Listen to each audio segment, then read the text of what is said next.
check this out. I mean, this is just crazy. I don't even know how this happened. Look at that. That is like flatter than flat. I have no clue how this happened. Yeah, we gotta get that fixed.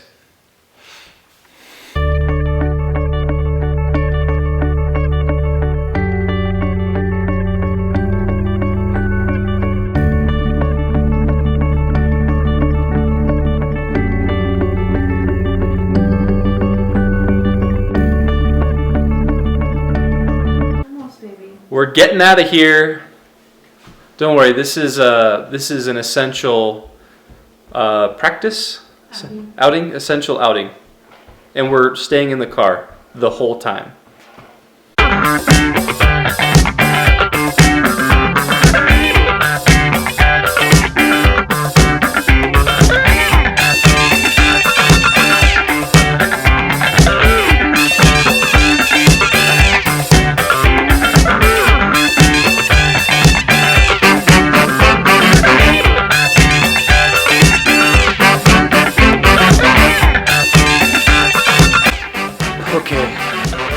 Those are installed. Now, all we need are kids. We got kids.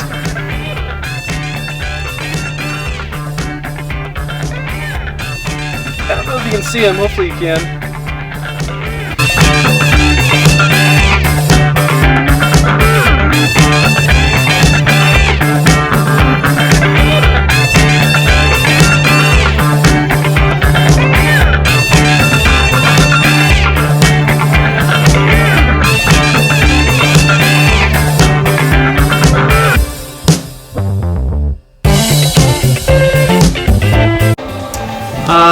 Yeah, I'll take a fry, thank you.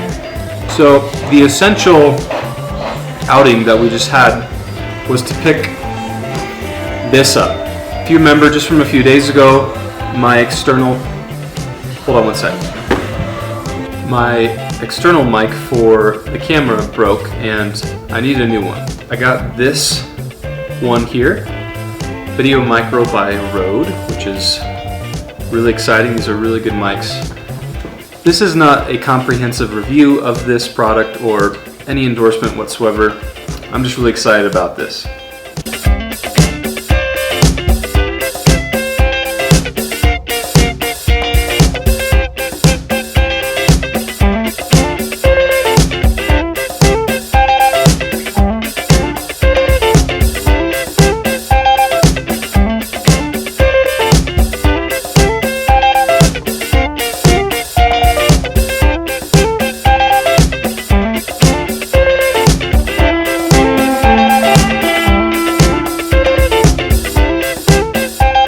Check, 1, 2. I hope the audio sounds good. This thing is really like puffy. Yeah, I gotta get used to this look. The camera has like a mohawk, just like chilling there. So today is day 94 in the vlog, and we start the book of 1 Samuel. In day 94, we cover the first 3 chapters of 1 Samuel. Chapter 1, we're introduced to Elkanah, who has 2 wives, Hannah and Peninnah, and God had closed Hannah's womb. She wasn't able to have kids, the scripture tells us, but Elkanah's other wife, she was fruitful and would mistreat Hannah due to this reason. But Hannah is depicted in the first chapter as just crying out to the Lord, seeking God, and asking for a child. So much so that she says that, Lord, if you give me a son, I'm going to dedicate him to you. And that's exactly what she does. So she's in the temple, she's praying like just passionately, and the priest Eli, he mistakes her for being drunk and says, like, don't you know it's too early to be drunk, basically? And she says, no, I'm seeking the Lord. I am pouring out my heart before the Lord, and he blesses her and says, may the Lord grant you your petition. Then the Lord hears and answers her prayer and gives her a son who she names Samuel.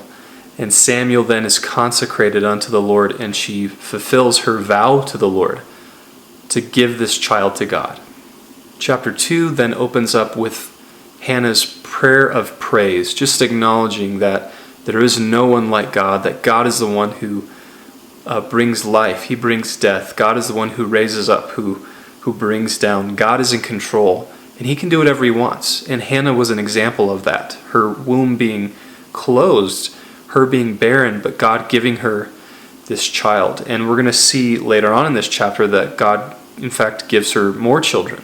While we've already been introduced to Eli's two sons, Hophni and Phinehas, we're introduced a little bit more to their conduct here in the second chapter in terms of them really abusing the people and acting sinfully when it comes to the prescribed way that God had called them to live as his priest. Eli actually rebukes his two sons and says that they shouldn't be doing these things, but they're like, whatever, we don't want to hear what you have to say. We're going to keep doing what we want to do. Then the chapter wraps up by God telling Eli that he is going to cut off his house and raise up someone else to essentially take his place as the religious ruler, the spiritual leader of the people of Israel, because Eli, though it was his son's sins, didn't really deal with them. And we find that out later in chapter 3. And we come to chapter 3, and in chapter 3 is where the Lord begins to reveal himself to Samuel the boy. And 3 times the Lord calls out to Samuel. And the first 2 times Samuel thinks that it's Eli. So he goes to Eli. And Eli says, I didn't call you, man. And then the third time, Eli gave him instruction if he heard that voice again to say, "Here I am, Lord. Here I am, your servant." And that's exactly what Samuel does. And the Lord reveals to Samuel what he had told Eli back in chapter 2. And this was a significant part in Israel's history because there was a time period here for, we're not sure how long, but a while where God's voice was not heard. There were hardly any visions, and God was beginning to re-reveal himself, if you will, to his people during this time. And Samuel was a key character in that fresh revelation of God to his people.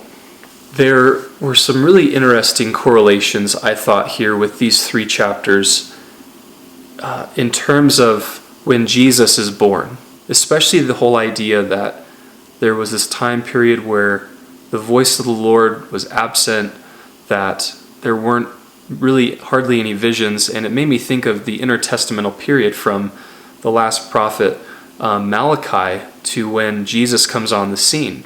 Things here in 1 Samuel in Israel were a mess. Like it was just a mess, and it just made me appreciate the fact that God was willing to jump into that mess and to revive the people of Israel and to reveal himself to them that they might be a people that would follow him. This got me thinking, like because of the mess, like God, he's willing to jump into the mess. He's willing to jump into the muck and the mire and he works within the mess. And it made me think of just some things, like even around the house, maybe around your house as well, jobs that we would kind of consider messy, like these. Changing the diaper. Oh. Taking the trash out. Daddy, what do you do? Picking up the dog poo. Daddy, you don't want to. Fixing this. Those things are just they're barely a shadow of how God has dealt with our mess, humanity's mess, that he came and revealed himself in a time through his son, Jesus Christ, when it was a total mess. And in that mess brought about the greatest cleansing that the world has ever known. He's not afraid of jumping in the mess because he is the only one that can truly cleanse the mess and truly redeem that which has been lost. And I love that, and I believe we see that here as God is jumping into Israel's mess and seeking to cleanse them, to restore them, to renew them unto himself.